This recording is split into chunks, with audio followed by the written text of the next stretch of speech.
Իրանի մայրաքաղաք Թեհրանի արևմտյան հատվածում ակտիվացել է հակաօդային պաշտպանության համակարգը, հայտնում է ՄԷՌ գործակալությունը։ Հաղորդվում է, որ ուժեղ պայթյունանման ձայներից հետո մի քանի րոպե շարունակ իրականացվել են պաշտպանական գործողություններ։ Իրանական աղբյուրների փոխանցմամբ Քեժմ կղզու բահման նավամատույցի տարածքում տեղի ունեցած պայթյուններից հետո երկինքը լուսավորվել է, իսկ Ֆարս գործակալությունը հայտնում է, որ այնտեղ վնասվել են առևտրային հատվածներ։ Պայթյունների մի մասը կարող էր կապված լինել փոքր չափի անօդաչու թռչող սարքերի դեմ Իրանի հոբ համակարգերի աշխատանքի հետ։ Թեհրանը միջադեպը բնութագրել է որպես թշնամու հարձակում, սակայն առայժմ չի նշել պատասխանատու կողմերին։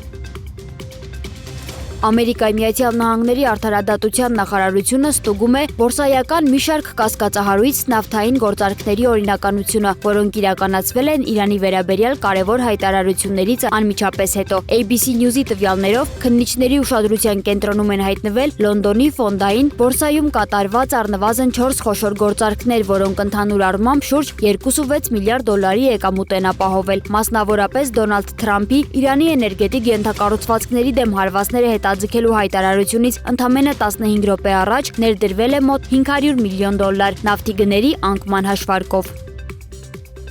Միջազգային ծովային կազմակերպության գլխավոր քարտուղար Արսենիո Դոմինգեսը հայտարարել է, որ Հորմուզի նեղուցի իրանական շրջափակման հետևանքով Պարսից ծոցում արգելափակված շուրջ 1500 նավ եւ մոտ 2000 նավաստի կա։ Նրա խոսքով անձնակազմերը հայտնվել են աշխարհաքաղաքական իրողության ծուղակում, որը իրենց վերահսկողությունից դուրս է։ Դոմինգեսը նաեւ հայտնել է, որ պատերազմի մեկնարկից ի վեր նավերի դեմ իրականացված շուրջ 30 հարձակումների հետևանքով զոհվել է 10 նավաստի։ Իրանի արտգործնախարար Աբբաս Արաղչին իր հերթին հայտարարել է, որ Հորմուզի նեղուցով բնականon բեռնափոխադրումները կվերականգնվեն միայն այն դեպքում, երբ պատերազմը վերջնականապես ավարտվի եւ վերացվեն Իրանի դեմ պատժամիջոցներն ու շրջափակումը։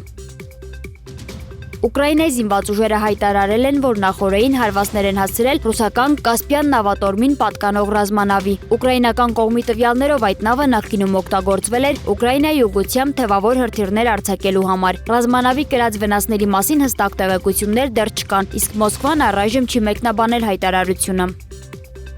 Ուկրաինայի նախագահ Վոլոդիմիր Զելենսկին հայտարարել է, որ Կիևը խորհուրդ չի տալիս այլ երկրների ներկայացուցիչներին մայիսի 9-ին գտնվել Մոսկվայում։ Նրա խոսքով Ուկրաինան դիմումներ է ստանում Ռուսաստանի հետ կապ ունեցող մի շարք երկրներից, որոնց ներկայացուցիչները ծրագրում են մասնակցել հաղթանակի օրվա միջոցառումներին։ Մենք դա խորհուրդ չենք տալիս այս օրերին, նշել է Զելենսկին։ Ուկրաինայի նախագահը կրկին ակնարկել է, որ Մոսկվան կարող է թիրախ դառնալ մայիսի 9-ի միջոցառումների ընթացքում։